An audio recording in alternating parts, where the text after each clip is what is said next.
देव किन्नर देव गोचर भूधराधर भूषितं आदि गोचर जानकी वर मंत्र साधन साधितं त्रायिमां शिव त्रायिमां हर भाषितं हे शिवापति पार्वती पति त्रायिमां भवसागरं।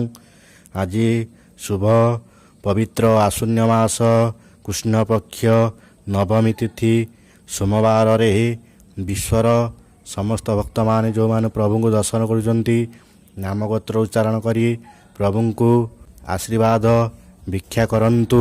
प्रभु समस्त विश्वर समस्त भक्त मानकर मनोवांछित पूर्ण करंतु, सर्वव्याधि निवारण करंतु, सर्वदशा खंडन करंतु, जावतीय ग्रह जंत्र साकेदं जावतीय रोग जंत्र साकेदं अंतर्दशा पति अंतरदशा इत्यादि नवग्रह दशा खंडन करी चलापथ कुशीमित करंतु। प्रभु आपण नाम सारा विश्व विख्यात करंतु। पूजक नीलनार कथा को श्रवण करंतु।